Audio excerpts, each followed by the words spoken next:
Welcome to the Pissed Off Patriot Podcast, featuring your host, Ian McFarland. Good morning and good evening to all of you fine ladies and gentlemen. I have had a long day in the sun, working on cars.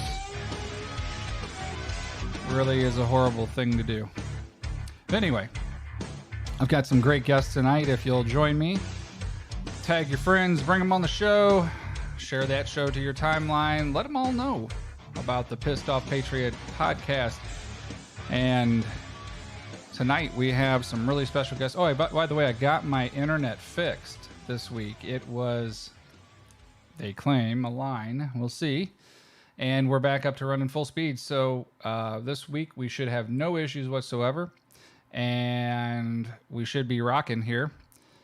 And I'm excited because we're not going to have problems like we did last week. So hopefully everything pans out and we're good to roll.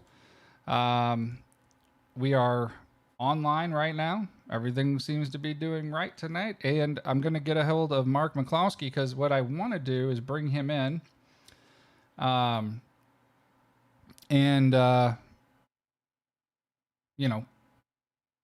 See what's going on, see how his campaign's been going, see how things are working out. So let us check with him, shall we? So I'm going to give him a call real quick, guys, on the board. I'm going to kick the phone up here,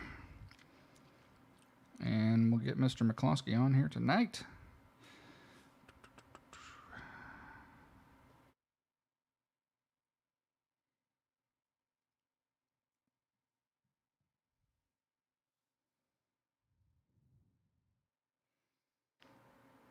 It's ringing.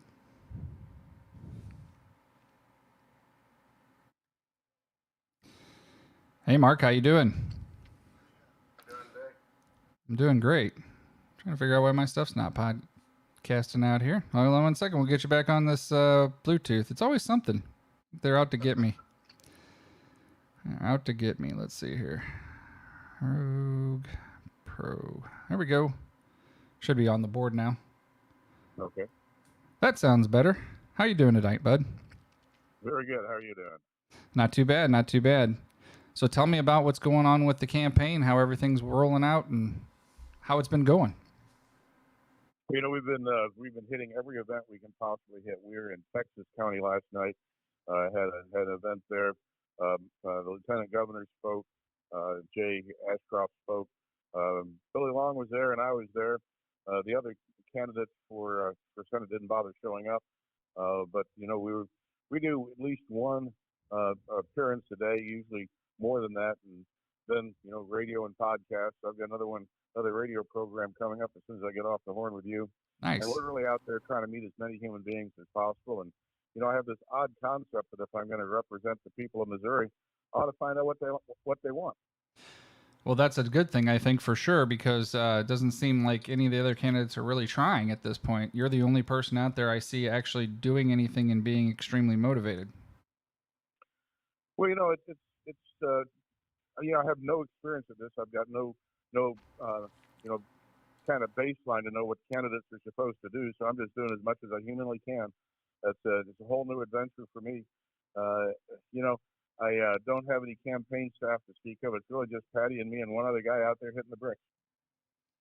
Well, I met them all. They seem like they're hard workers, and they're definitely out there busting butt with you. And that's what it takes to win these elections. And a lot of people don't realize that. You can have all the campaign money in the world, but what happens to be the thing that makes you win is either you cheat, like happened last year to Donald Trump, or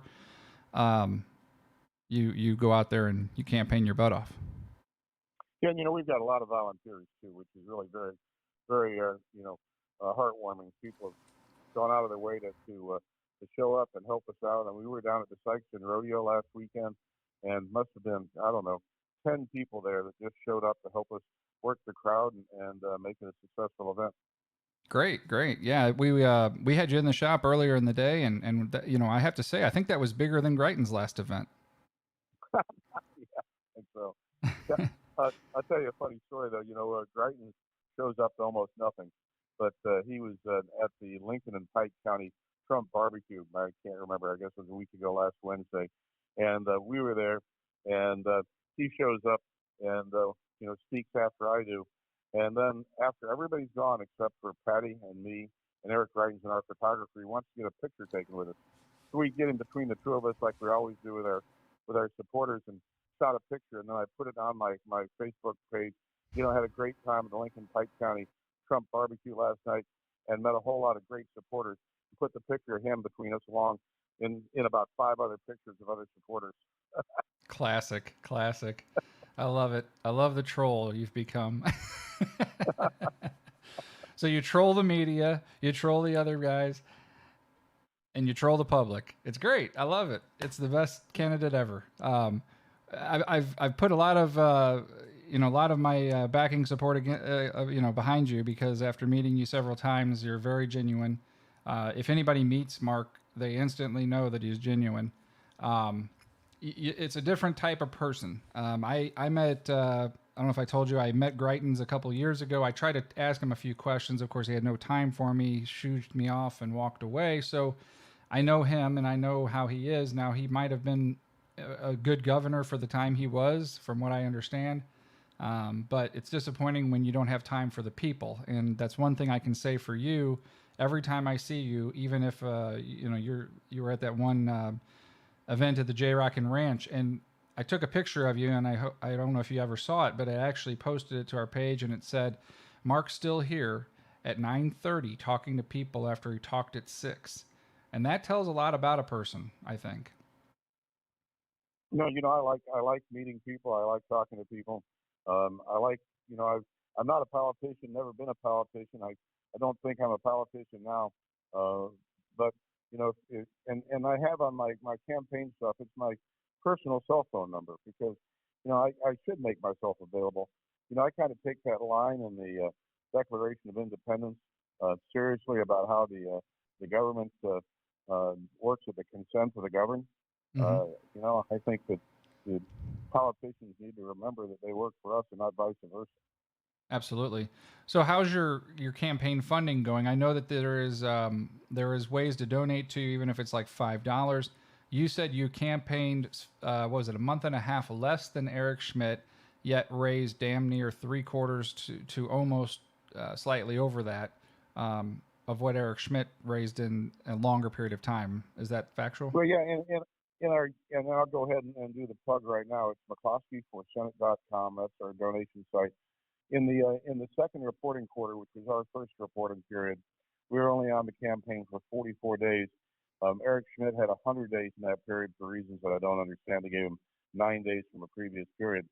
But in those 100 days, he brought in $1.3 million, which is, $13,000 a day. In our 44 days, we had 12,318 individual contributors, average contribution price of just under $32, and we were doing about $12,500 a day. So, wow. With no established campaign organization, no experience in this business, we're going toe to toe with the guy that was making the most money. So that's great. Congratulations. And when we went to that event with you, I don't know if you saw the Riverfront Times slander campaign for you, that, they kind of went out there and just tried to make you look like you had no supporters. What was the case, though? They did not take pictures of where the supporters were, because there was a storm coming in. There was a lot of heat. But during the opening start, you guys had everybody in the tent, which was like the VIP tent, and you let everybody in, from what I remember. It was very generous of you. Brought everybody in. You took pictures with everybody. You talked to everybody. There had to be 200 people at least under that tent at the time, with ease. And it was sad to see that story come out just completely lying about what actually happened that day. Well, the more the Riverfront Times slams me, the better I know I'm doing. It's the only thing better than being slammed by the Riverfront Times is being slammed by the New York Times, and they've done that too. So whenever the left, has to lie about me to make a point, then I know I'm on the right track. So now I understand that you have officially been pardoned by the governor, and that the Attorney General did not follow through on that, as he promised to get that case tossed out. And so therefore, Governor Parsons stepped in to make things right and did pardon you and your wife. Is that correct? That's right. And here's kind of a quirk of Missouri law that people need to be aware of. From the very get-go, President Trump wanted to have Governor Parson pardon us. And in fact, on the Thursday of the Republican convention, the president called up and talked to us about it. And then the next day, I got a call from Chris Limbaugh, who was then the general counsel for the governor's office. And unfortunately, under Missouri law, the governor cannot pardon us until we're actually convicted of something. And so part of the calculus in the way we resolved this thing, once we got the George Soros-funded prosecutor, Tim Gardner, tossed off the case, and we got a special prosecutor assigned, he then dropped the felony charges and the gun charges, and read me this charge that said that I purposely placed other people in apprehension of immediate physical injury. Well, I laughed out loud. I said, hell yes, I did. That's what the guns are for, right? Mm-hmm. But it gave us a Class C misdemeanor to plead to, which then gave the governor the technical ability to pardon us because it acted as a conviction. And so that was kind of the long drawn out way of making this thing come to a resolution where the governor had the power to make it go away. Well, and you had not have happened.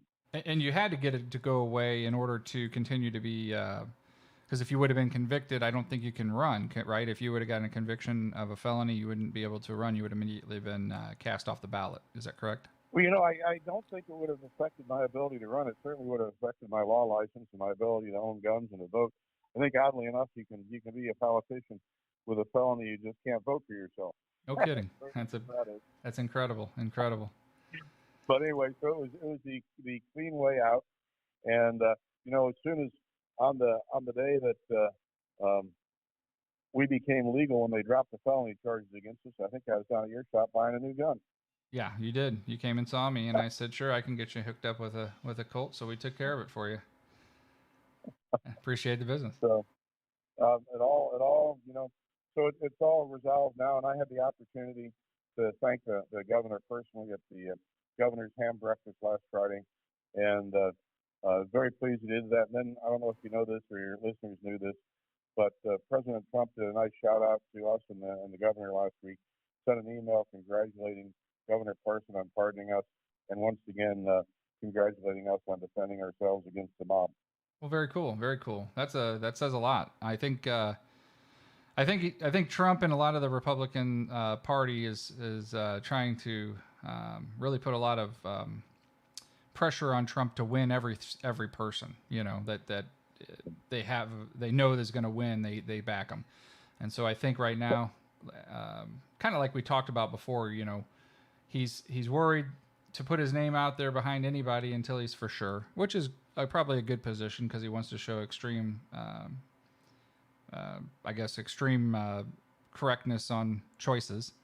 But I do have end all faith that you're going to probably be the lead, and I have no doubt in my mind that you'll probably win. And I'm honestly, between us, I'm very disappointed in Schmidt's office in here in Jefferson County. They just didn't want to do anything about the health department until they got a ton of phone calls from people and congressmen and senators in Missouri who were getting blown up over that by several of the people here in the county.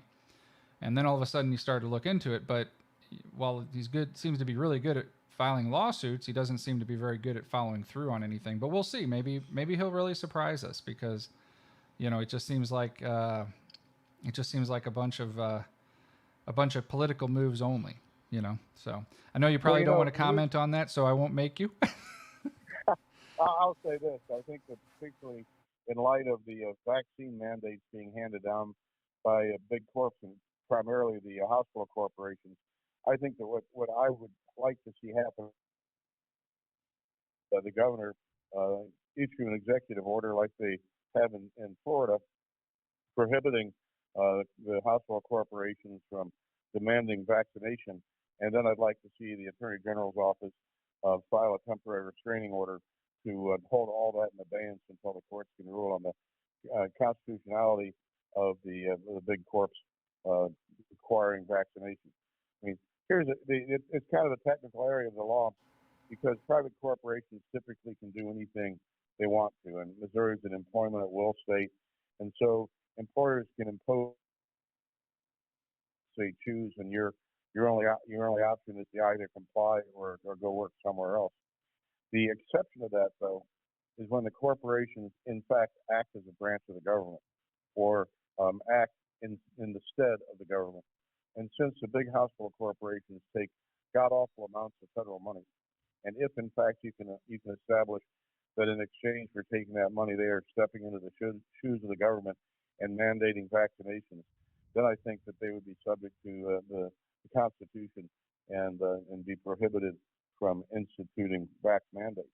But I don't think any of that's in the works right now, but I'd sure like to see it happen. Yeah, I'd like to see something happen because I think a lot of these companies are really overstepping their bounds. And they're not wanting to take any of the liability. I talked to a gal last week. I don't know if you caught the show, where she works for an entity, and they're telling her after working there, I think she said 15 plus years, that if she doesn't take this vaccine, she's going to get canned. And she really doesn't know what to do because she doesn't feel that the vaccine is safe, and it's her career, and she's very successful where she's at, and she doesn't know what her options are as far as legally binding them to some sort of an agreement or something to that effect, and they're just not giving her the options, and so she's extremely confused on what her options are, and she's like, well, what happens if I get sick? What happens if I die? Who's liable? Because obviously I'm not going to give away my life for a job, and it's pretty sad. Yes, it's a tough situation, and there are tens of thousands of people throughout Missouri that are facing that same choice right now as the hospital corporations impose vaccine mandates. Mm-hmm. And it's the worst of the vaccine mandates, well, not necessarily worse, but more ridiculous, are the mask mandates, because everybody knows that the masks are worthless. I did a short film on my Facebook the other day, just reading off the back of a brand new box of masks that we picked up at Walgreens, where it expressly says these masks will not prevent the spread of any virus, disease, or infection. And yet those are actual masks that you buy at a Walgreens. And most of the people these days are walking around with some ridiculous piece of fabric kind of draped over their face, which all it will do is concentrate bacteria in your mouth and concentrate CO2 in your lungs and do absolutely nothing to prevent the spread of this alleged COVID virus. Have you talked to many people around town who've taken the vaccine and had side effects, or have you come across anybody while on the road? Well, I've had lots of people, but particularly on the second dose of the vaccine, that have had balance issues or blocked out. I know one lady who will go nameless, but she's fairly well known around the country, who immediately after getting her second vaccine passed out, struck her head, and had to go to the emergency room and have her head sewn back up. And Wow. We've got lots and lots of just anecdotal evidence of adverse consequences. And of course, I spoke for a couple hours last week with Lynn Wood about the concept of the vaccinations and the second vaccination and now the third booster vaccination, and he's probably more extreme than I am on the topic, but he's pretty certain that this is an all very nefarious plan on the part of the government. Yeah, it seems like a control factor. How is Lynn, by the way? I haven't heard much from him in a long time. He's doing great. I mean, he obviously lost his election to be chairman of the Republican Party there in South Carolina, but he still is he's a fighter. He's an interesting guy, and he's a World Book encyclopedia of knowledge on just about every topic. Oh yeah, he's quite an amazing person, I'd say, from the things I've read about him. But why would you think that he'd win his election? It's all rigged. That's how it works. Yeah, and the more you spread the truth, the more the media wants to destroy you. And so he just like President Trump and Mike Lindell and everybody else is out there attempting to inform the public about the truth is just getting slammed constantly, barraged with lawsuits and everything else. So I got a watcher asking what you observed on your trip to the border. I've not been there yet. I'm going on August 31st through September 2nd. Okay. And so I'll have to we'll come back on and give a report afterwards. So it'd be kind of interesting. And as of yesterday, we're still hoping that Colonel Alan West will join us, but we're going to go down to an area where there's a hilltop where we can set up with night vision and film people coming across the border. But what I like to do is just what I do in Missouri, and that's just go down and talk to the people at the border and see what it's like firsthand and see what they have to say and see what Border Patrol has to say. And a judge in Texas enjoined the Biden administration from rescinding the Trump Stay in Mexico program. And so it's kind of a backwards way of saying the judge ordered that that President Trump's border security plan had to go back into place. But from what I've seen since that order a week ago, it's had absolutely no effect on the actual border crossings. Yeah, it's pretty sad. And now we've got a crap load of undocumented Afghanistan people coming into the country, which has got a lot of people very concerned, it seems. Yeah, let me back up and say it this way. I think when I'm down in Texas, I'm going to walk across the Rio Grande to the other side, and then walk back to America, and then declare that I have absolute immunity, that I don't need an ID to get on an airplane, I don't need an ID to get in a hotel room. Shoot, I shouldn't even need an ID to buy a beer then, because everybody is immune from the need to prove who they are or where they came from, unless you come from Cuba. And the director of Homeland Security, Alejandro Mayorkas, whose own parents fled Cuba to get away from communism, declared 3 weeks ago now that even if the Cubans risk their lives to sail here and can prove that they'd be subject to persecution and even torture if we send them back, we're going to send them back. Of course, if they're coming through the southern border or coming from Afghanistan, all that's fine. But if you come from Cuba, we might actually vote Republican. By God, you can't get into this country. Yeah, it's amazing. It's absolutely amazing. But they don't know what these people from Mexico will vote either. And I know a lot of Mexican people who own, or I should say Hispanic people who own, these Mexican restaurants, the Almague chain and so forth and so on, and they are not Democrat. So it's very different from what people believe, but a lot of the Latino folks don't want socialism either, and they are not for the welfare state in any way, shape, or form. They're very hardworking people, and they want to get capitalism under their belt. They are very excited to do so. Absolutely, and that's been typically the way that it's been with immigrant populations. Of course, virtually all of us in the United States are immigrants at one point or another. But I mean, at the fall of Vietnam, the Lutherans brought a whole bunch of Vietnamese refugees into the St. Louis area, and they totally revitalized the South Grand area. Worked hard, made a living for themselves, started small businesses, flourished, prospered, and made that a beautiful part of town again. And it's been like that for every refugee population that's come in the United States, because they come here for a reason, and that's to experience the freedom and prosperity of this country.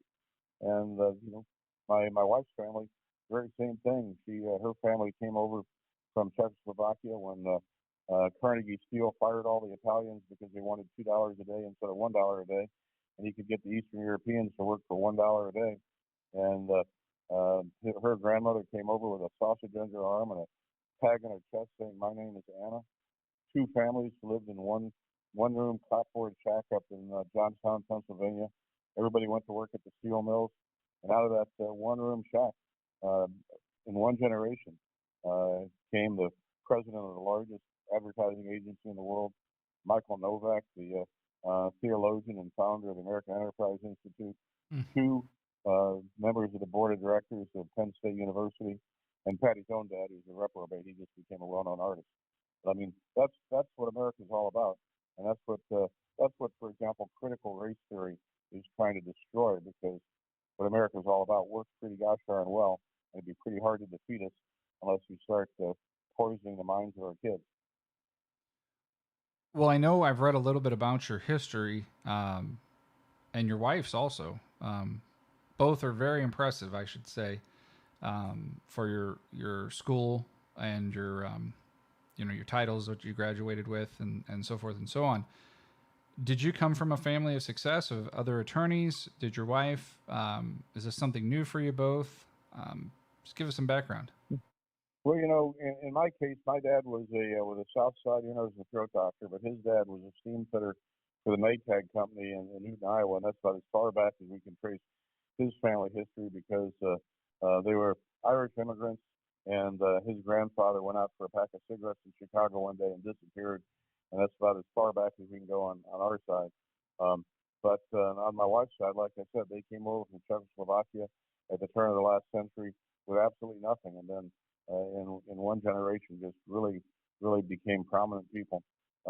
And then Patty's dad was a school teacher and artist in Western Pennsylvania, and but she went to Penn State, graduated with the highest average in 47 years at Penn State, and then went to law school with me down at SMU. So she's quite a success story herself.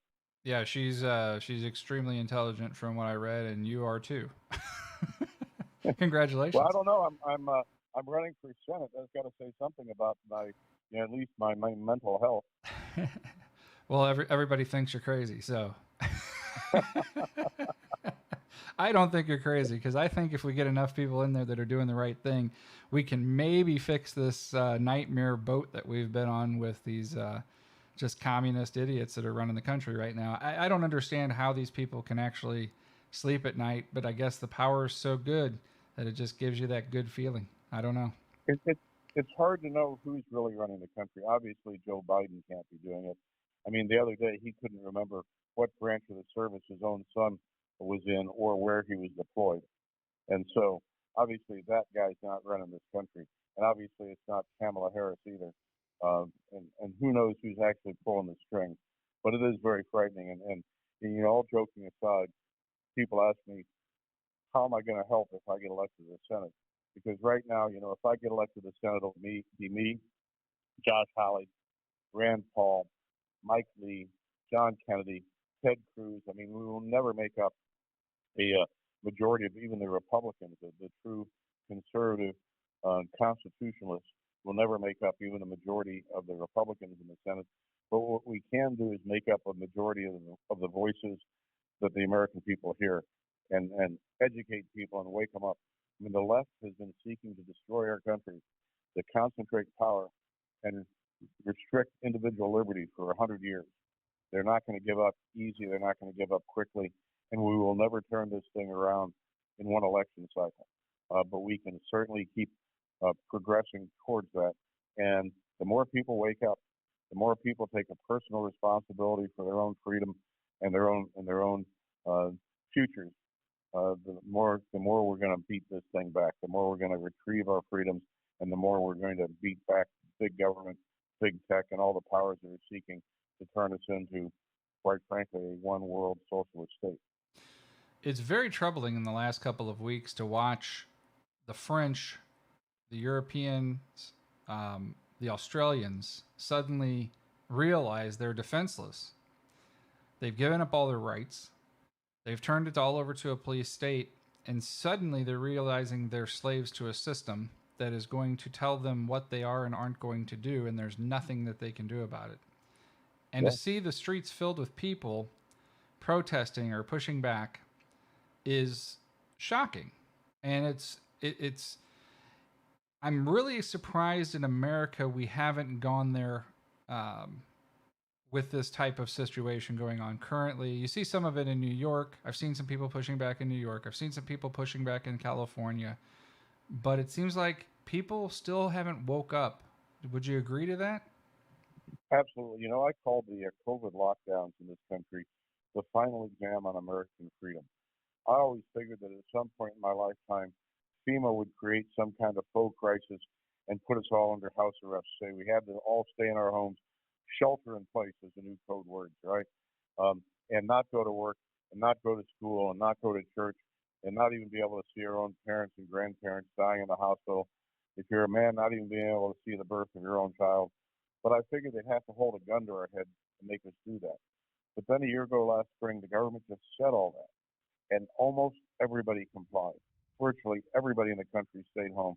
Virtually everybody stayed away from their businesses and their church and their schools, even if it meant the loss of their livelihoods and the loss of their savings and the loss of their businesses. What more proof could the government have that we've been completely cowed and completely pacified than that everybody just complied? So I call that the final exam on American freedom, and almost all of us flunked. And it wouldn't take much to stop it. For example, I think we really woke up. I think a lot of Americans woke up. Do you agree? Well, I do, but think of it this way. About this time last year, there was one bar in Staten Island that refused to obey the lockdown.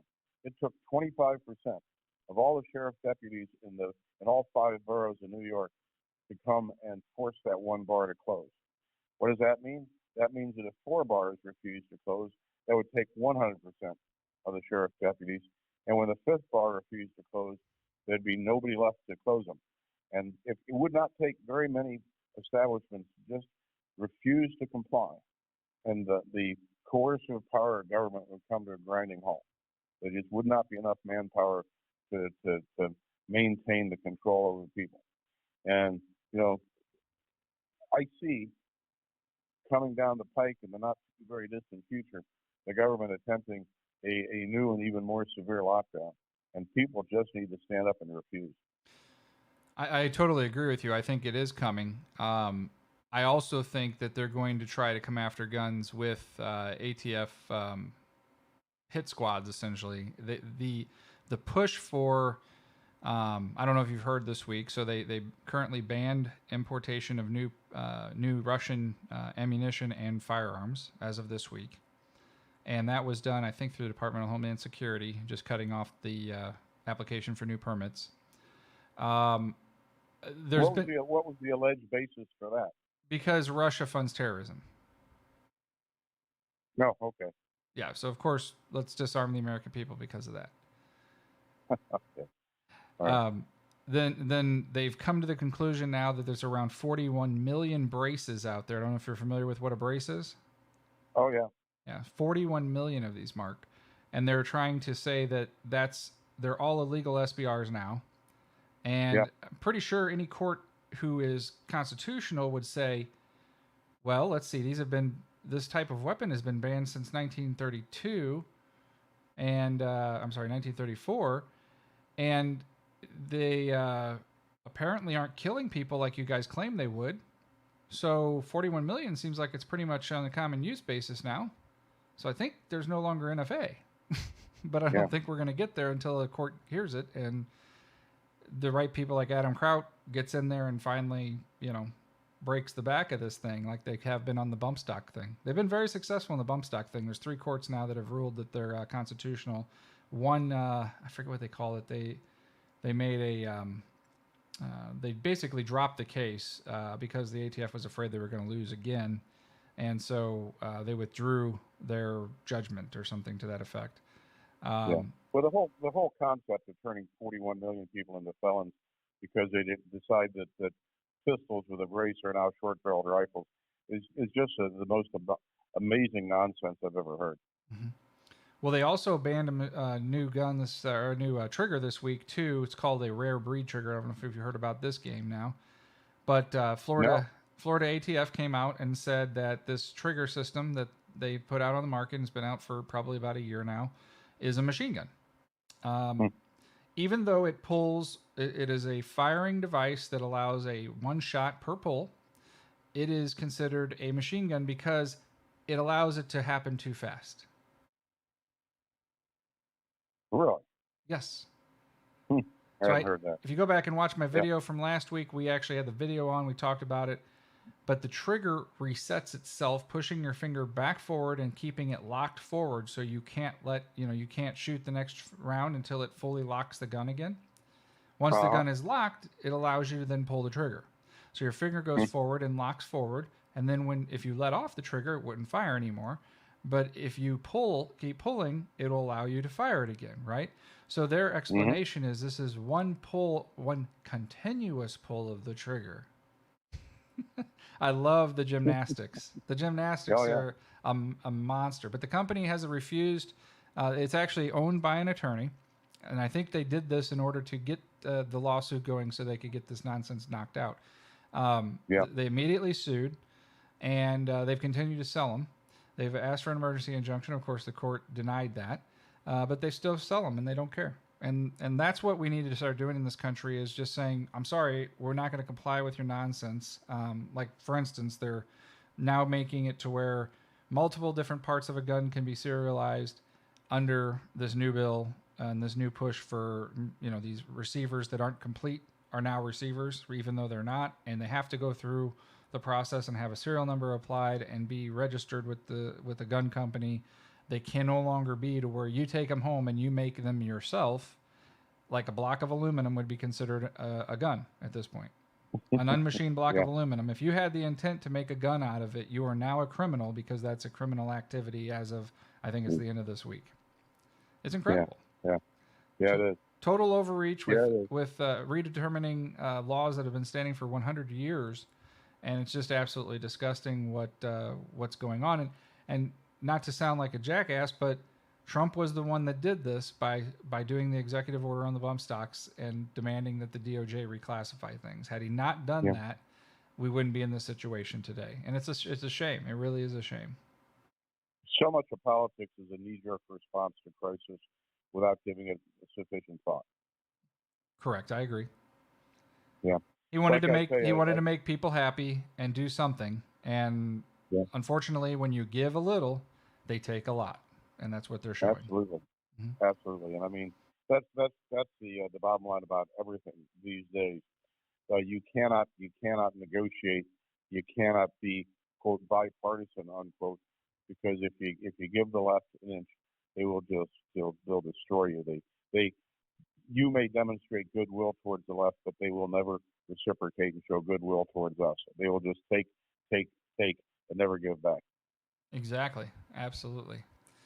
So I'll tell you kind of a funny story. When we were thinking of this time last year, when they're going to come in and arrest us, and we'd gotten a warning that they're going to Roger Stone us, and kick in the front doors and bang the house and all that kind of stuff. Well, I used to shoot a lot of skeet, and I reloaded shotgun shells, and I've got reloading machines in the basement. I hadn't done this in 25 or 30 years, but I still had a half a keg of Red Dot shotgun powder in the basement. Oh crap! When they come in here, they're going to claim that bomb-making equipment and charge me with 6 million felonies. So I took it out to the farm and torched it. Yeah, bummer. That sucks. Sorry you had to do that. Yeah. Well, so where is it that you're going to be appearing next if people want to come out and meet you? Is there anywhere local to the St. Louis, Jefferson County area that people can come out and see you or meet you?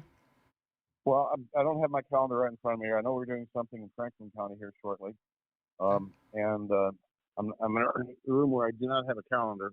No worries. So unfortunately, I'm going to have to defer on that one because we do so many things. I keep tomorrow in my head, and I'm pretty much blank after that. No, I get it.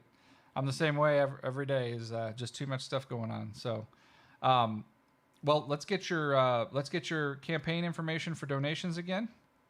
Sure, it's McCloskey4Senate.com, and this is our reporting period ends on September the 30th, and for better or worse, Senate campaigns run on money, and part of the way of demonstrating how serious of a candidate you are, not necessarily to our supporters, but to our competitors, is how much money we can raise, as crazy as that is.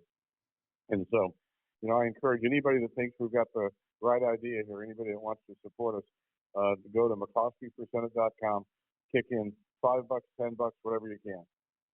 Yeah, because every dollar counts, and like you were saying, the more money you can raise, if you can outraise or get close to raising the same money as the leaders of who the people think are the leaders in charge of those parties, it shows a different avenue that they may have to take rather than consider the current candidate they think that is going to win.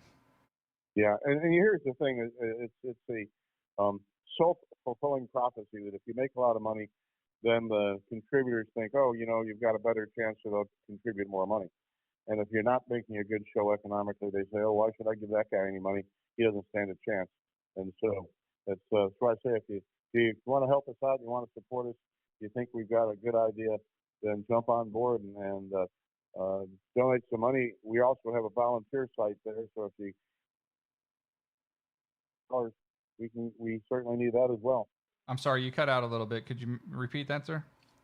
Sure, absolutely. I mean, of course, money is important, but we also have a volunteer page, and so if anybody, if you can't give money, if you can give time, that's just as important too.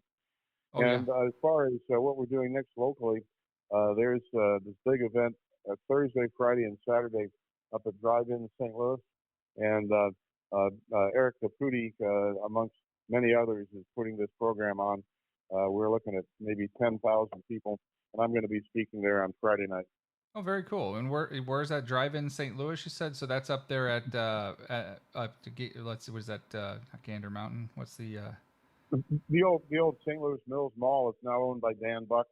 Okay. Called Drive-In St. Louis is where my barbecue was. Okay, yeah. And should be a big event. People can find it on Eventbrite, and should be a dynamite event. Yeah, Dr. Naputi's office is located right behind us there in Chuck's Boots Plaza, and he's a great guy. He's been on before. We've had him on a couple times, but what a great guy. Do you know if he ever got his lawsuit dismissed or dropped, or are they still dealing with that? I haven't talked to him about that in a while. Here's a fun story though. I was up in D.C. working on a lawsuit when I heard that he'd gotten charged with the only person in the country to be charged with the COVID-19 Consumer Protection Act. And so I downloaded the statute before I got on the airplane. It's one of these omnibus spending bills with 2,124 pages of giveaways. I mean, it's just an incredible, boondoggle. But on page 2094, there's one paragraph that calls itself the COVID-19 Consumer Protection Act, and it makes it a crime to essentially contradict the CDC's version of what is the acceptable truth about COVID today. And so when the CDC says, COVID equals X today, and you say why that's a crime, even if tomorrow the CDC says, yeah, Y was right. That sounds like Nazi Germany all over. Yeah, it's absolutely insane. And the only reason why they charged Dr. Naputi with it is because he was so successful. Yeah, he's very successful, and God bless him for that. That's great. Good for him and his partner, Ryan. Okay, well, so Drive-In St. Louis, and that is Friday night, Dr. Naputi's event. And do you know what the name of the event is called, by chance? Once again, I'm just doing this from memory. Off the top of your head, no problem. My calendar. But I will. What I'll do is I'll text it to you when I grab my calendar, so you can post it on your site. Yeah, no problem. That'd be great. You let people know where you're going to be. That way you can meet him. You can go down there and listen to Dr. Naputi. He's a really great guy, and get some background on that too, because he's definitely involved, and he's he's definitely making some people very uncomfortable on the top end of the government spectrum. So he's definitely somebody I would support. Hey, and if I'd known there was going to be a quiz at the end of this, I would have done my homework. Well, that's okay. I wasn't trying to quiz you today. I saw you went down to CMMG in Forestell and saw John, huh? Yeah. We had an opportunity to shoot one of their fully automatic products, but more than that, it was interesting. I spent a day talking to him about all the amazing BS and all the different laws and all the different jurisdictions, and what a quagmire gun laws are in this country, and how many unconstitutional and mutually exclusive and inconsistent rules there are from neighborhood to neighborhood, particularly in places like the various suburbs of Chicago. It's just amazing. I mean, the average person out there who isn't into it the way that you are would have no idea that this nation is just riddled with a spider web of confiscatory and mutually exclusive, inconsistent gun laws designed to get you in a world of hurt. Oh, it's crazy. The good thing is I live in a great county with a guy named Dave Marshak, who pretty much follows the Constitution only, which is wonderful. I talked to John at SHOT Show a few years ago. I actually met him the first time there. I kind of was walking, and I said, hey, I know you. And he stopped, and he talked to me with his wife. Those people are some wonderful people. I give props to that guy, and he started from like nothing like me, and look at what he's made. What a wonderful story he has. Yeah, they've got quite an operation there, and it's just the technology is spectacular. I was, foreign car mechanic before I became a lawyer, amongst other things. And some of the equipment they have there, some of the automated devices that they have, for example, for making barrels out of just barrel blanks, it's all automated. It's just amazing. Oh, And it's very, very impressive to do in operation. Oh, absolutely. Got a whole huge, massive shop full of Haas machines in there. Yeah, absolutely. No, that's a great guy. So I'm glad you got down there and met him. That was good. Very cool. There's another company called Black Rain Firearms, and they're another company maybe to stop by if you're out that way. Have you gone to the Fudge Factory? I'm sorry? Have you gone to the Fudge Factory? No. You have to look up the Fudge Factory. You got to go down there and take a picture. Everybody goes to the Fudge Factory. It's a small town of Missouri called Uranus. The best fudge comes from Uranus. Yeah, I've seen their sign. And then the mayor's out there on this big cock, and they said the mayor's riding a cock, and it's like put it on the front of the paper. Like they're just a bunch of jokesters down there, but it's a good place to go to say hi and maybe make yourself known. But it's been great having you on, man. I'm going to let you get off so you can get on your other call. I'm sure they're going to call you eventually here. So we'll cut it off. And I want to catch up again in the future. I want to make sure everything's going good for you. So far, so good. I see just a huge following. So I'm really happy for you and your success. And God bless you. And I hope things work out for you. I sure appreciate it, Ian. And I sure appreciate the opportunity to talk to your listeners. Sure. I appreciate you. Thank you so much. You have a great night, Mark. Tell your wife we said hi. You too, Ian. Bye-bye. Bye. So that was Mark McCloskey, guys. Hopefully you enjoyed a follow-up with him. We'll try to get him back on again in the future. And we'll talk to him and see how things are going after all that stuff. So let me get on my next guest. So my next guest is a guy named Mark. I go to church at Faith Community, and I've talked to Mark on several occasions, and Mark is a wonderful guy. He always meets me at the door with a smile, gives me a hug, says hi. And Mark has a wonderful story to tell, and I think it's important that people hear about these stories because a lot of the people out there don't know that these stories actually exist and that good people can change their life if they really want to. And it's something that I've never had on the show before, but I wanted to kind of change it up tonight and bring somebody on who, I haven't heard his story myself. So I wanted to bring him on to hear his story, but I wanted you guys to hear it too. And I think it's good to hear it. So let me get Mark on. And once I get him on, we will discuss the reason I brought him on. So give me 1 second here, guys. And let's see here. There we go. I hope I get 2 channels this time on my audio stream because I didn't have it with McCloskey. Hey, Mark, how are you? Hey, Ian, I'm doing great. How you doing? I'm doing great. Can you hear me okay? Yeah, would it be better? I'm sitting in my car. Would it be better if I put you on Bluetooth? It's up to you. I can hear you just fine. Whatever's comfortable for you. If you want to put it on Bluetooth, we can try that and see how it sounds. Yeah, let me see if I can get it hooked up. Hold on 1 second. Sure, no problem, buddy. Doom, doom, doom, doom, doom, doom, doom. I'm just joking. I had it hooked up earlier, but then when I went back to listen to the podcast, I couldn't hear it. Yeah, no worries. I understand. You let me know if you got it, okay?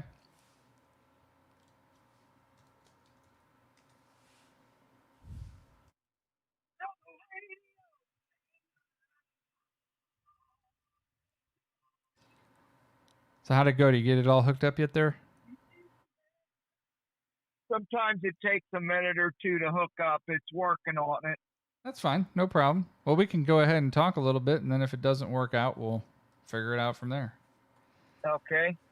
So I met you at church, and I got a little bit of your story, but I wanted to get into big details of your story. So tell me about you a little bit so that I can introduce you to my crowd on this talk show, because there's a lot of people out there that have gone through similar things like you've gone through and turn their life around. So I grew up in a large Catholic home.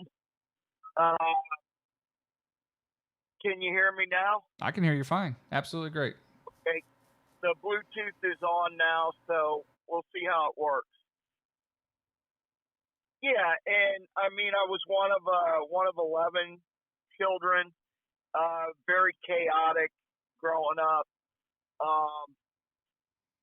Alcohol was always around. People in my family, that's just what they did. They drank, you know? Mm-hmm. And so I just thought it was normal.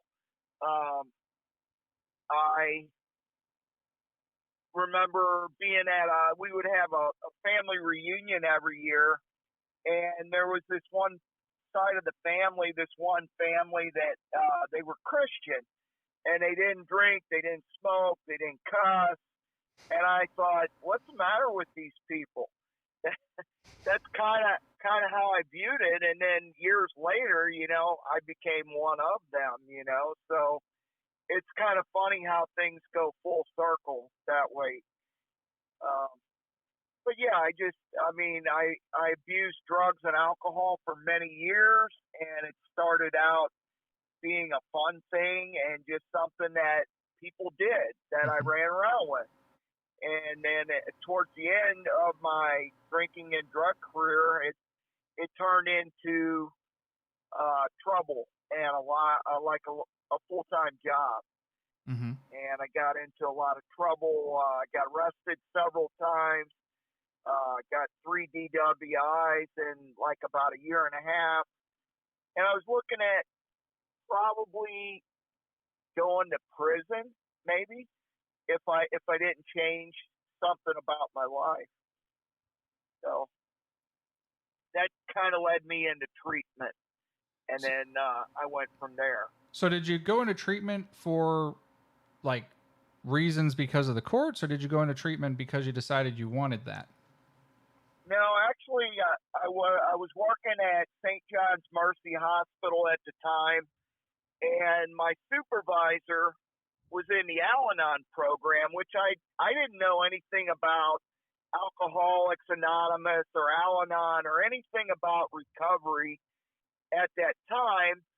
But what I found out later is that Al-Anon is for families and friends of alcoholics, to show them how to remain sane, whether their alcoholic is drinking or not. But I didn't learn that until later. So my supervisor, I believe, was kind of like my angel, because she cared enough about me to suggest that I go see the guy in the EAP program.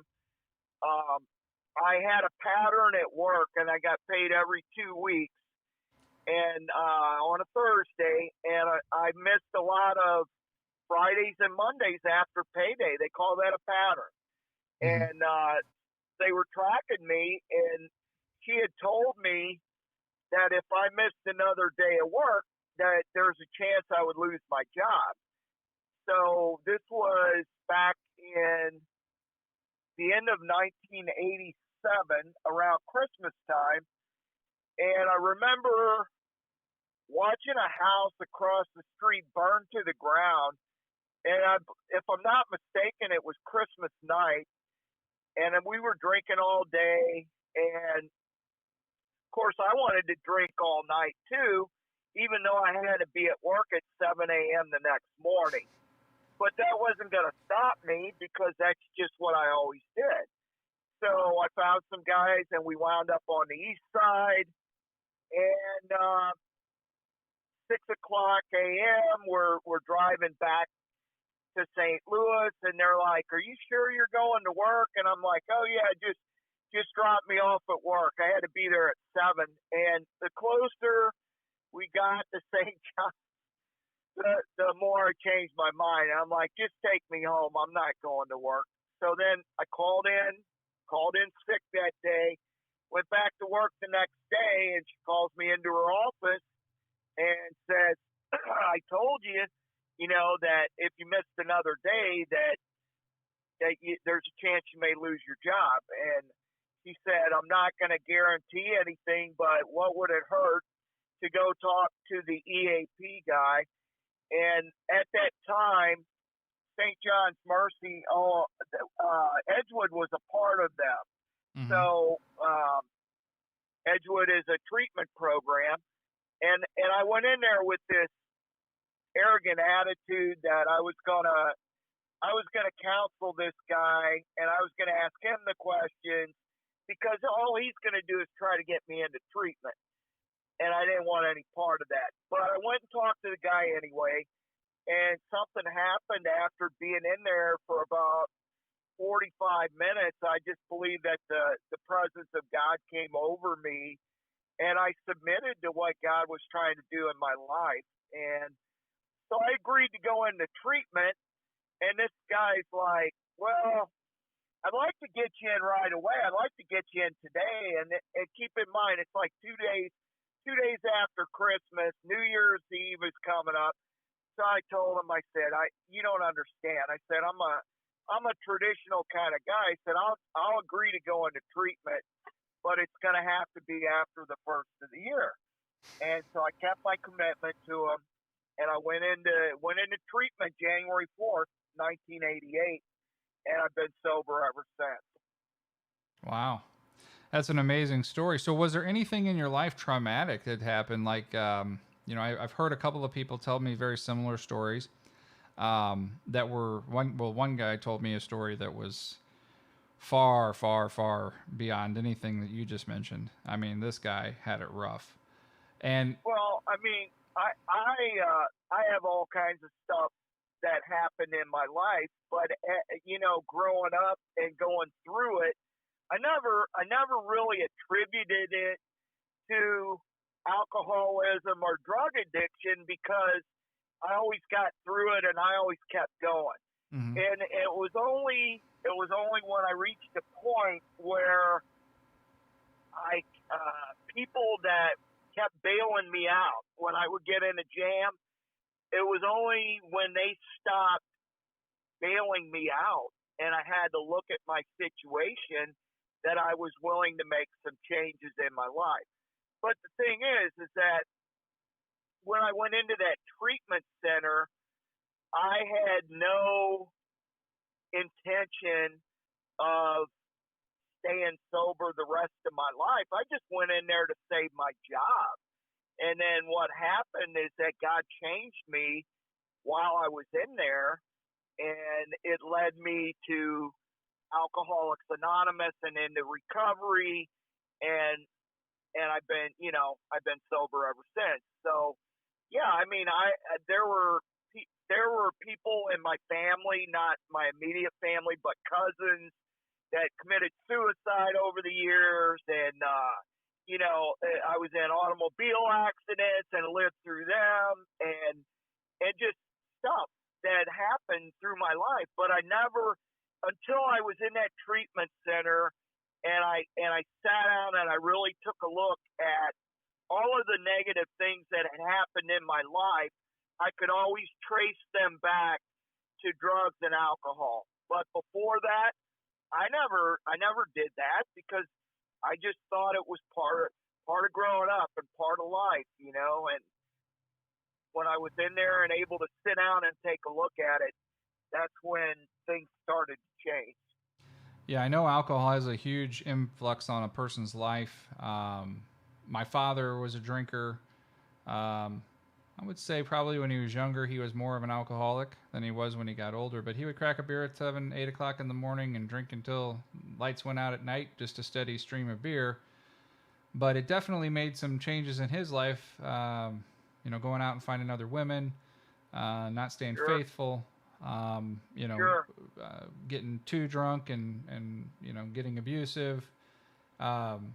But there's so many people in my life that I've dealt with that have addiction problems, and it's a disease, to the sense that you don't realize you're an addict until you finally give in, like you said, and start to really look at your situation like you did, and you unfolded and looked back and go, look, everything that's bad and negative in my life is because of these addictive personality traits or what I'm doing.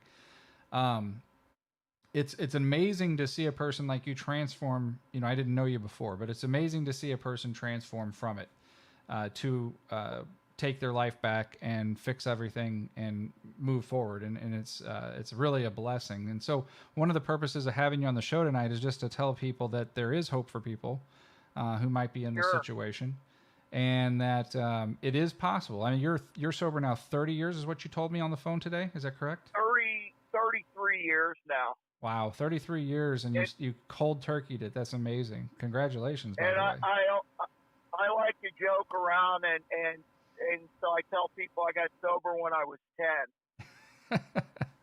Well, you are pretty young. I think you're, what, about 35? So it was actually negative 10. Yeah, well, I tell people that just to see if they have a sense of humor, because most people know, hey, you're not 43, are you?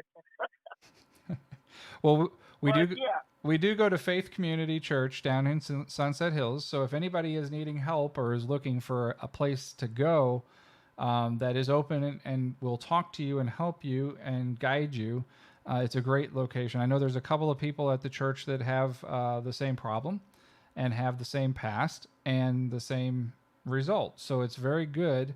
In fact, we were speaking with one of the ladies there who's dealing with a son who's currently addicted to heroin, and he's trying to get off, and he's been through rehab multiple times, and the system just won't pay for his rehab, so he keeps getting back out and getting the addictions again and going back to that life. And she's really hopeful this time because of the insurance decided to cover this one place, and so that he is actually going to rehab out of state for a long period of time. And she's a person who works at the church, and it was wonderful to hear that story, that she's finally getting some hope and maybe that'll turn around. And that's kind of one of the reasons that I talk to you. I think it's really great that people know that there are people out there like them and that may have been that situation and understand it and can help them. And so I'm not sounding like a jerk or anything like that, but I am not an addict. I stayed way away from that stuff because of seeing my father grow up as an alcoholic. Being around that, I didn't want to bring that into my kids' lives, so I stayed way away from that. But I did have a dealing in my adult life, which I won't mention because I'm trying to keep this, not about me. But you can change if you really want to. And Mark, it's amazing that you have. So if people want to make a change or get help, you had mentioned AA classes or AA groups.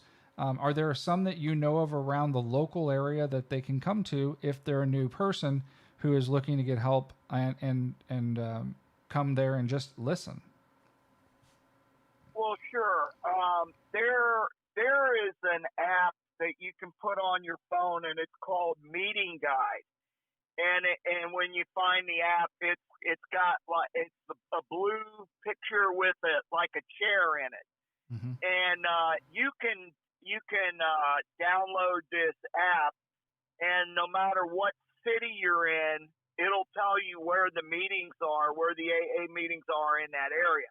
Now, I did want to mention that I do not just go to Alcoholics Anonymous, and this is part of my story that I need to share, because 4 years after I got sober,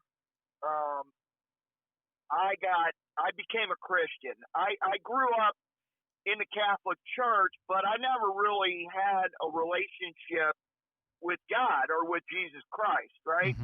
So, in my opinion, I was not saved, or I was not a Christian, because I was a heathen when I was going to the Catholic Church. I was a sinner and a heathen. And God radically changed me, and He got me sober.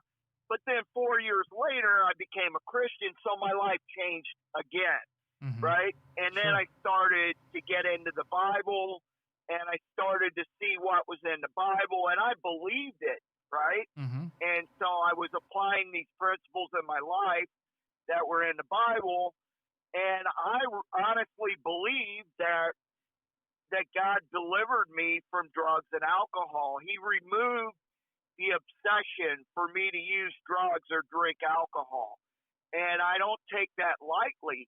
So for me, like, I had a tough time that I went through where I couldn't continue to go to Alcoholics Anonymous and call myself an alcoholic because I didn't believe that I was an alcoholic. I believed that I was recovered, right?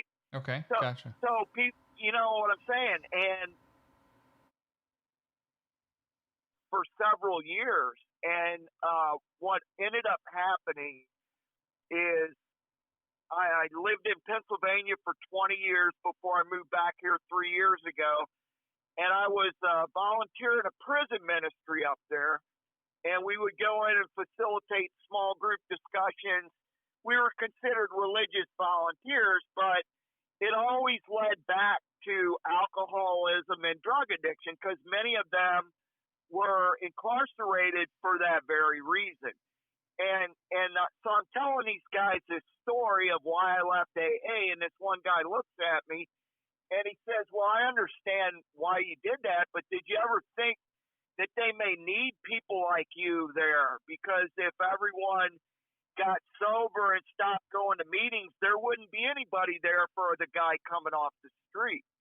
And I hadn't gone to a meeting at that time for like 10 or 12 years. And I was thinking to myself, he's right. And he said, I can tell you where to go to a meeting. I can tell you there's guys there with 30 years of sobriety just like you. There's guys that are Christian just like you. And he told me where to go. So I started going back to meetings because I wanted to give back to Alcoholics Anonymous, because Alcoholics Anonymous had shown me how to get sober. God, I believe that God saved my life, but I believe that Alcoholics Anonymous showed me how to stay sober early on in my walk. And so they teach you in AA and in other recovery groups. I also go to Celebrate Recovery, which you'll find in the churches. A lot of churches have Celebrate Recovery Connect groups, you know? Right. And they teach you that alcohol and drugs are just a symptom. The main thing is that we need to change our thinking. And when we change our thinking, then our whole life changes. Yeah, I mean, it's I know that NA doesn't really work for a lot of people. I've heard a lot of people complain that NA is not as good as Alcoholics Anonymous. So even if you have a drug addiction problem, AA, from what I understand, is extremely strong, and the people really, really support everybody. Of course, there's a lot of people who have both addictions, and so they pick to go to that. Sure. But I know multiple people that have been extremely successful going there over the years. AA works best for most people. Mm-hmm. But, you know, I try to be helpful wherever I am. I go to another group that's called Surge Recovery, and it's people from a lot of different churches, and they get together on a Thursday night, and then they do a Zoom meeting on Tuesday night, and they're there for the same purpose. You know, they're there to help each other, to pray with each other. We lift each other up, and we go over scripture, and we see what God says about us, not what the world says about us, you know? Mm-hmm. And that gives us strength, and it gives us encouragement. Yeah, it's definitely a team effort for sure. From what I've seen from people who have been through the program and are still party to the program, it's definitely a supportive group where, you know, you get sponsored people who actually, you know, are your kind of person to call if you got an emergency.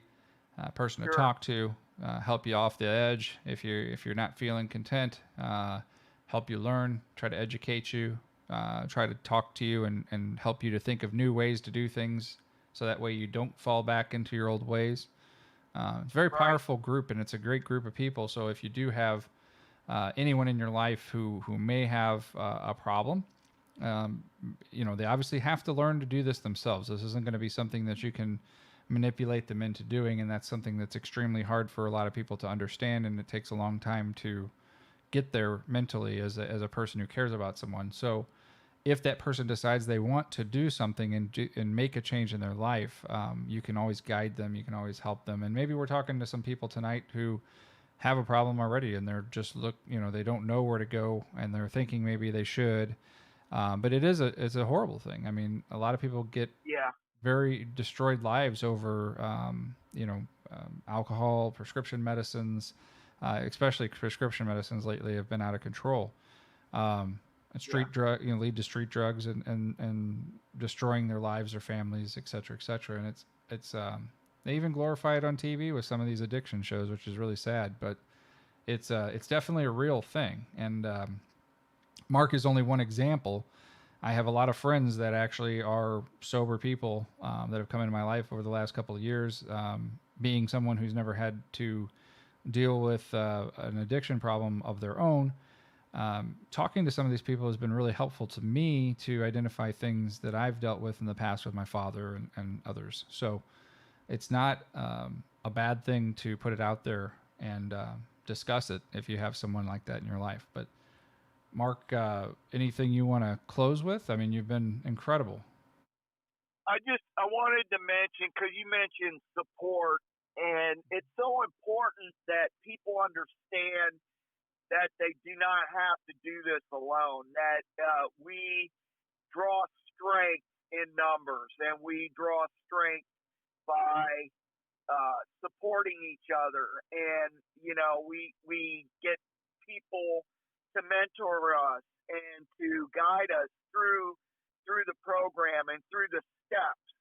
And that's how we do it, because people that I've seen so many people over the years before I was in the program and since I've been in the program that have gone back out and some made it back in, but some never did. Some ended up dying because of this disease, and they need to know that there is a way out and that there's hope if people will just submit to God and take direction from other people that have experienced what they're going through, Mm-hmm. It's, that's the whole, to me, that's the whole thing, is that we put our trust in God, number one, but we also have to learn to trust others. And, when I was growing up, I didn't trust other people because I didn't trust myself. So I had to learn how to trust myself and then learn how to trust other people. Yeah, I mean, it's I've never been there, so I don't know, but I can only understand what I've seen, and I have gone to a couple of the meetings to just witness it myself and see how the group works together. And the people there are extremely nice people. I mean, I've really never met nicer people, especially for letting someone in who's not an alcoholic to be there to hear the stories, to see that the addictions are real and that people can overcome them.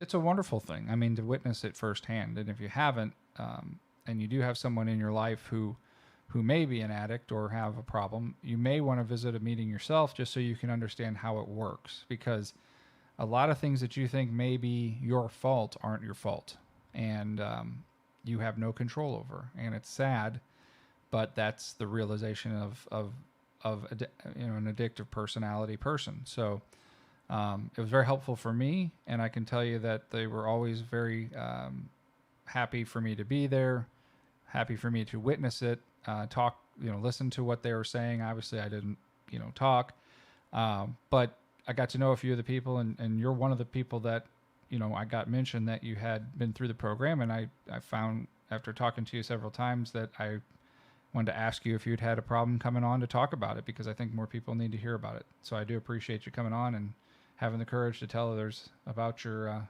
past. Yeah, I love how God works in my life. Just because I'm sober 33 years does not mean that I don't have any situations in my life. It's not just a straight line. There's peaks and valleys in our lives. And honestly, I'm going through a divorce right now. It's not an easy thing, but I know with God's help and my support group that I'll get through it. And so I don't worry about it. I just keep trying to move forward and keep putting my trust in God. But I want to tell you about something that happened a couple of weeks ago. Sure. I call it an aha moment because I don't coincidences. I believe that it's God's way of being anonymous. So I was at a morning meeting, and this guy spoke up at the meeting. He shared a few comments, and he introduced himself, and he said he was from Philadelphia. So at some point in the meeting, I got up and I walked to the restroom, and I whispered in his ear, I lived in Reading, Pennsylvania for 20 years. And he says to me, I live in Reading. So I guess he said Philadelphia because a lot of people don't know where Reading is, you know, but it's about an hour from Philadelphia. So I said, well, I'll talk to you after the meeting. So we're talking in the parking lot after the meeting, and I asked him where he went to meetings. It was the same places that I went to meetings. I asked him who his AA sponsor was. I knew his AA sponsor. He started mentioning all these people, and I knew them all, you know? And it was so funny. But here's the thing, is that this guy went on to the meeting guide app, right? And it had sent him to another meeting, and I guess that it hadn't been updated because he went to this meeting and there were no cars in the parking lot.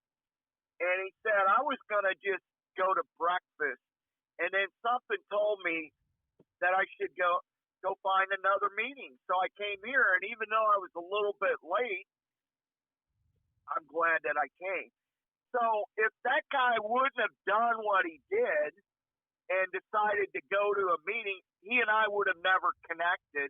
And then, you know, I sent a message to a buddy that he knows, and it's just such a small world, and it's just so cool how God connects us all together, you know?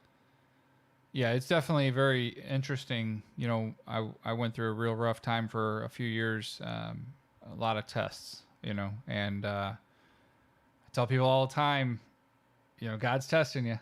It's God's testing you. That's why he's making it hard. He's making it hard. He's trying to see how much you'll tolerate before you break. And, you know, in the last couple of years, I've been extremely fortunate. I can't even tell you, you know, just seeing all the things line up. And I just got to witness that happen to a friend of mine recently also. Same thing, you know, and that person, it's like I kept telling him, I'm like, this is all tests. You'll see. Just keep staying strong. Do your thing. Keep going to church. Do what's right. You'll see. It's coming. And sure enough, everything's lining up. And they're just shocked. They're shocked. And it's such a neat thing to watch unfold for somebody who may not be 100% there, you know, mentally, or always just feels like the world's weighing on them to suddenly all of a sudden sit back and go, holy cow, you weren't kidding, you know? But I think anybody who goes to church and well, you don't even have to go to church. Anybody who believes in God the way that you're supposed to and lives your life clean and good, great things happen to them. So we know a lot of those people. You know a lot of those people. And it's pretty magical. Yeah, I just try to encourage people to keep fighting the good fight of faith because, you know, God can get us through any situation. We just have to just keep pressing on, and sometimes it doesn't happen right away, but if we're persistent, we'll see the results, you know?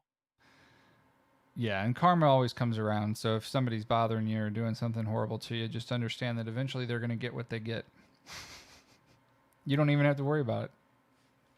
Right. And, you know, it's because you are the pissed off patriot, I wouldn't feel right if I didn't mention at least one thing that's political. Sure, go for it, buddy. I've been under attack in my family lately. Because I'm not vaccinated. And there's been people in my family that have unfriended me on Facebook, blocked me, talked about me behind my back, told other people that I'm a threat to my mother because I'm not vaccinated. So these are the battles that I'm facing. It has nothing to do with drugs and alcohol, but it's a real thing, you know? Sure, yeah. I mean, it's sad. It's sad. I've had the same things happen. I mean, like you're going to infect somebody over Facebook or something, you know, so we got to unfriend you. But the truth is, I don't know if you know my story, Mark, but for a year, I wouldn't let anybody in my store with a mask on, even in the peak of COVID. We told everybody masks off, and we had, you know, St. Louis Post-Dispatch put us on the front of their paper. We got on Channel 5, Channel 2. I mean, it was ridiculous. Bunch of rebels, huh? Yeah, a bunch of rebels, you know. We didn't want to comply. But like Mark McCloskey was saying before you came on, you know, if enough businesses said no, we wouldn't have these problems. So we were one of those businesses that said no. And, you know, like I said, those tests, right? You think, okay, this is going to be bad. Well, it actually ended up the opposite, Mark. And our business boomed so big over the year. It was incredible. Yeah. And just goes to show that when you believe in what you believe in and you stand your ground and you never stand down, you know, anything's possible, and good things happen to good people.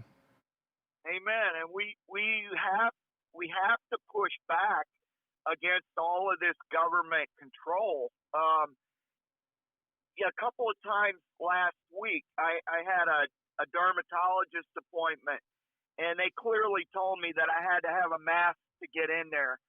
And I walked in purposefully without a mask. And the first question is, sir, do you have a mask? And I said, no, I do not. I said that I'm medically exempt. Mm-hmm. No one questioned me at all after I said that. And then I went into another place, the same thing. Sir, do you have a mask? I said, no, I'm medically exempt. Oh, okay. Nobody bothered me. Mm-hmm. And if I would have just complied with what they were trying to get me to do, they would have expected me to put a mask on. Mm-hmm. Yeah, that's the easiest answer. And like I have asthma, I actually have a letter for it. It poses a serious health threat to me. Right, exactly. And it does, because you're carrying around bacteria right up against your face. Yeah. And breathing in all the crud that's in the mask. And we don't know what's in the masks, unfortunately. But the masks don't actually work. I want to know. They say it right on the box that they don't work, so. Exactly. What's the point? But no, it's crazy, Mark. I mean, the people have gone nutso. Government overreach, out of control. It's the world that we live in. Well, it's not the world we have to live in. And as you said, if we stand up and we say no and we start fighting back, those things can change. Right. And we don't have to go to places that are forcing mask mandates. When St. Louis County was the only one that was shut down, even St. Louis City was open without a mask, right? Mm-hmm. And I would go to Jefferson County, Franklin County, St. Charles County, or St. Louis City just to go to a restaurant because I wasn't going to put their stupid mask on. I don't blame you. I mean, we did the same thing. We just stayed out this way, and a couple places I went in the county didn't care if you had a medical problem, but a couple of the places didn't care whether I had a medical problem or not, and basically poo-pooed me. So I will never go back to those places, and a couple of them got pretty bad reviews because of it. Don't like to be that guy, but when you take away someone's right to freedoms and tell them that you have to do this when the government isn't even requiring that they have to do that, then that becomes their choice. And so their choice to omit you from doing business with them is pretty ridiculous, especially when you're just trying to get a to-go order and they won't answer their phone. You got to open the door and ask them for an order, and they want you to put a mask on in order to ask them for an order because they won't answer their phone. Right. So. Yeah, it's pretty bizarre, but, you know, it just... It's comical at times when you see someone in a car all by themselves and they're all masked up. I'm like, really? I don't get it. It's crazy. It's absolutely insane. I mean, there were some pictures of like bands that had masks that unzipped, so when they would play their instruments, they'd unzip their little zipper. And, oh yeah. I mean, the thought process of putting a mask over your face is like this is a government power thing more than I think it has anything to do with your health or safety. Absolutely. It's to see how many stupid people out there are dumb enough to give in. That's honestly what I think it is. And I honestly believe that too. When I walk around like Walmart and I see 15% of the people with masks on, I'm like, my God, we have this many zombies around me right now that literally don't think for themselves, believe everything they see on the media, and have never ever gotten a real doctor's opinion. Like I've gone to my doctors, and some of my doctors are like, won't comment because they don't want to get in trouble, and some of them just say the whole thing's a bunch of freaking nonsense. That's a doctor. One of the guys, a virologist, for God's sake, and he just said he took his mask off and said, "This is the biggest crock of horse shit I've ever seen in my life. You don't care if I take this off, do you?" The thing is, to me, is that if you want to wear a mask, that's your choice, but don't force me to put one on. Absolutely. That's how I feel too. If you want to go get a vaccine, go get a vaccine. I don't need you to tell me I'm going to kill everybody, because apparently that's not going to happen. Like when we first did our mask thing in our store, I got messages, calls, emails, threats. I'm going to buy 100 guns. I will come in today and buy it, but I got to wear a mask. I don't want your business, so don't come in my store because you're not wearing a mask. Well, that's crazy. I can't believe you'd give up business because you won't let me wear a mask. I was going to buy 100 guns. I said, I'll sell 100 guns by the end of the week. I don't care. But that's how stupid people are. I mean, these people actually have nothing better to do than call my store and harass me. One person called up and says, "You're going to kill everybody, and I hope you fucking die." I mean, like, wow, that's insane. Yeah. And we're the crazy ones. Well, I am crazy.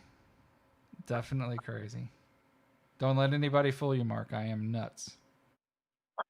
I like Trump. Well, yeah. He's only the best president I've ever seen in my lifetime, and I am 45 this year. So that's a long time. Not even Reagan was this good. There's a lot of Trump haters out there. Yeah. You can hate the guy, you can like the guy. It doesn't matter to me, because I think he was the only president we've had that's actually worked for the people and tried to do things. Probably almost 90% of what he did was in the best interest of America. So I really praise the guy for trying. I hope he gets back in eventually and gets to square this thing up and fix everything. This current administration's an absolute nightmare. Later. I hope so. This current administration's a nightmare. Yeah, that's an understatement. I think we're up to $4 a gallon for gas now this week. Is that right? $3.96, I think is what it was, or $3.86.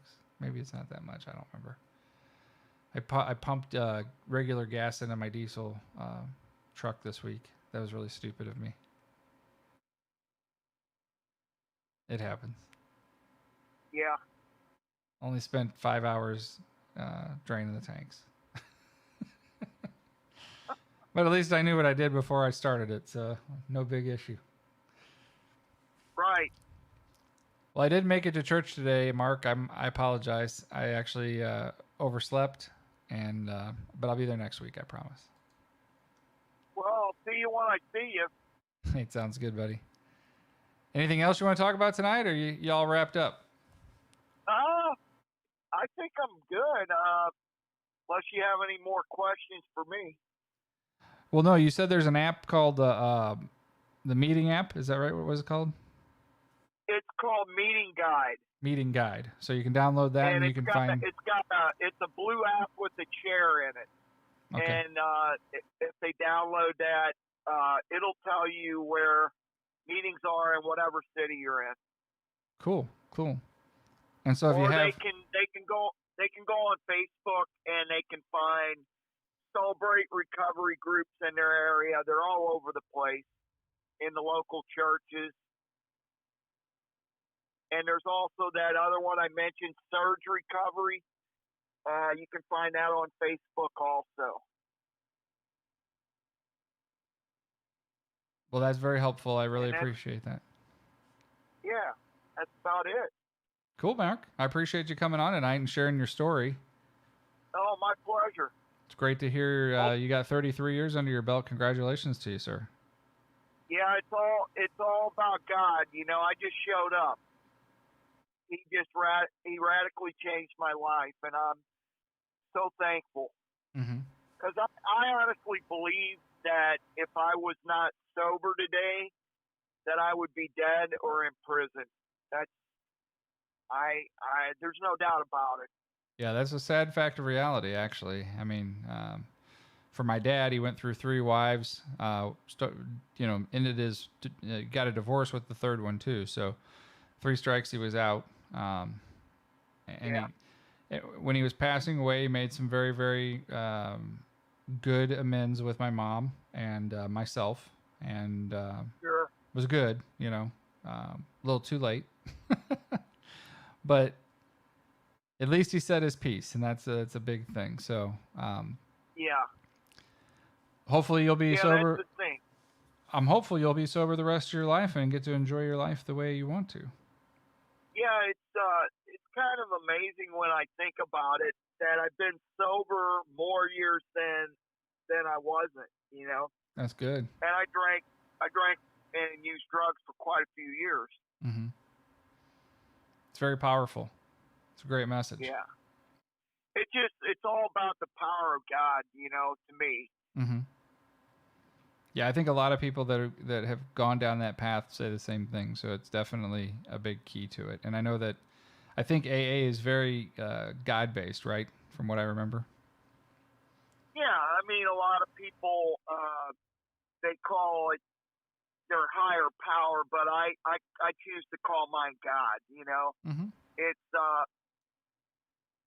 everybody has different conception of what God is or who God is. And, you have to come to the realization of who God is in your life, Mm-hmm. And for me, it's all about the Father, Son, and the Holy Spirit, I understand. Yeah, he stepped into my life a few years back, probably about 10, well, I guess it's been 14 years now. So it's kind of when I got a wake-up call. I was really, really down in life. And yeah, just put me on a whole new path, and I started the business, and I just kept listening to whatever he wanted me to do. It's a very powerful thing, and I didn't really even understand it till later. And but that was what it was. It was always that push, that keep pushing, keep going. Even when you feel like you've lost it all. And I mean, I did. I lost everything. I was down. It's like $500 in the bank, and just wrecked my car. I mean, it was bad, and all because I did the right thing. Unfortunately, doing the right thing cost me my career, and I decided to take a new path. And in doing so, it's rough business. It's hard. I'm tired a lot. I work a lot of hours, but I can say I'm honestly blessed. I don't make as much as I used to, but that's okay. I'm happy. Yeah. I'm content. Last couple of years I went through, prior to the last few years, I went through about 3 years of hell and torment to just test me. And it's kind of like my second reign of testing, and I made it. So very blessed. Yeah, God is faithful. Absolutely. Well, Mark, I'm going to let you go. I appreciate you coming on, buddy. Thanks so much for your story. My pleasure. Glad I was able to do it. Absolutely. I mean, you never know. We might have touched somebody tonight. That's what matters, is that somebody hears this, because it's important that people know, that there's ways out there to go and get your life back. And people can still watch this after it's over, right? Oh, absolutely. We're on YouTube, on Facebook, on Modern Weapon Systems. We're on several different gun pages and different different groups. So absolutely, it's all over the place. I hope that people listen to it. I hope you leave us some messages below, like it, and share it around, because the more people that hear about this, the better. And it just takes time. I mean, there are those people out there that may not think this is a big deal today and listen to this and kind of laugh and, oh, I don't have a problem, but there are a few people out there that may actually hear it and say, you know what, I maybe need to go meet that guy or go to one of those groups and talk to some people. Maybe it'll help me. And hopefully you can come back sometime and tell me a story like that, and that we actually got to somebody, because that's what's important. And Ian, I have other siblings in my family that I believe that they're alcoholic too. Mm-hmm. But it's not for me to say. It's for them to realize it themselves, But one of my sisters was visiting for a while, and I just felt like while she was here, God wanted me to help her get connected with Him and with other women. And so that's what I did. I introduced her to women in my church and women in Celebrate Recovery, women in AA. And she went to some meetings with me, and she was staying sober while she was here.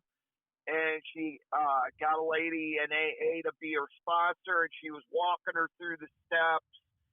And then she went back home to Florida. So, I was, but what it took to get her to look at that was her life had to be turned upside down.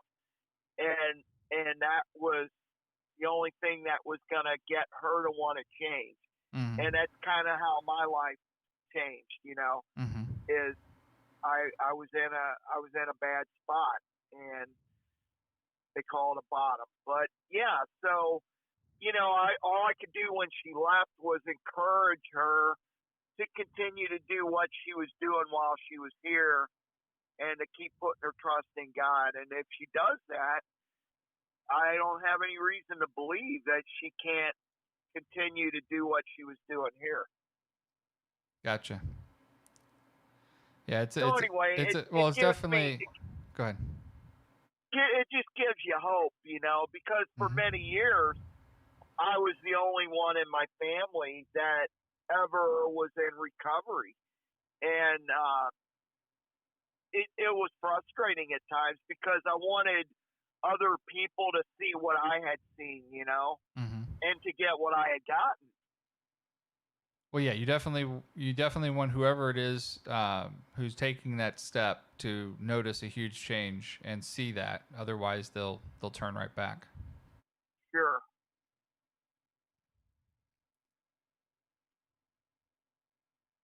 You there?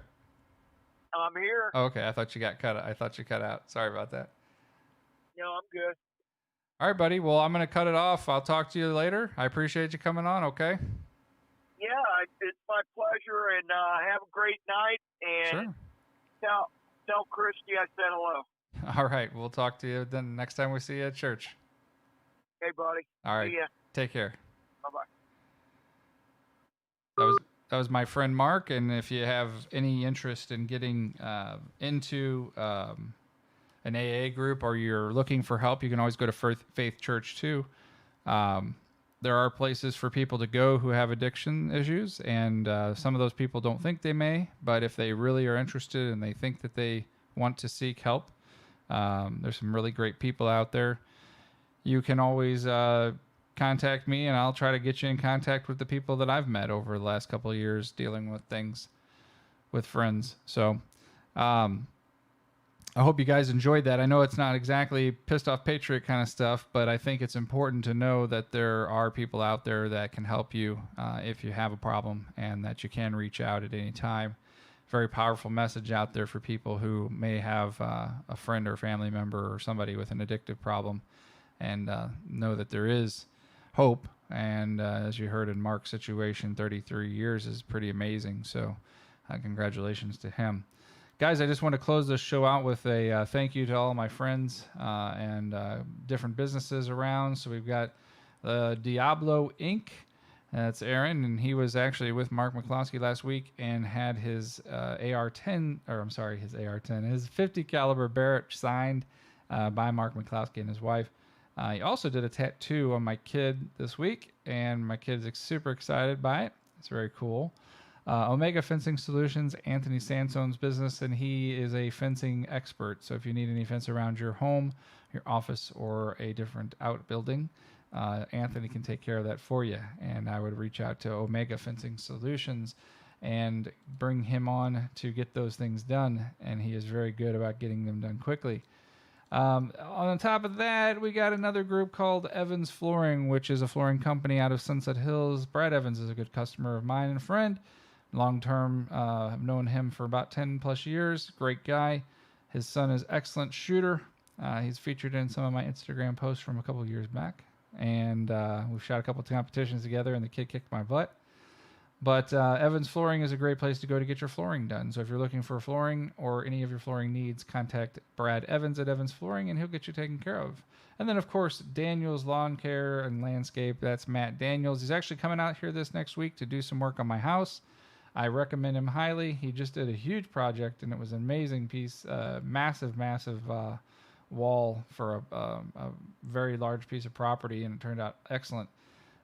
Came in on, was it Saturday? Yeah, he came in on Saturday and ended up picking himself up a new rifle, and we talked for a little while, so I got to talk with his dad. I'm going to bring his dad on the show one night. His dad is a expert in arms and stuff like that. He's very, very versed in World War II and Vietnam-era weapons, but he's got a lot of really neat stories, a lot of neat stuff that he's collected over the years. So we'll have him on 1 week coming up, and we'll talk a little bit with him about history and guns and things like that. So hopefully you'll join us. Anybody have anything that you want us to do or talk about or bring on the show, please contact us or leave a little message below the video, and we'll be happy to look at that and try to take care of bringing that on for you and doing that for you. So we really appreciate you joining us today, and if you guys have anything you'd like us to talk about, please let us know. Everybody have a great weekend. We appreciate you.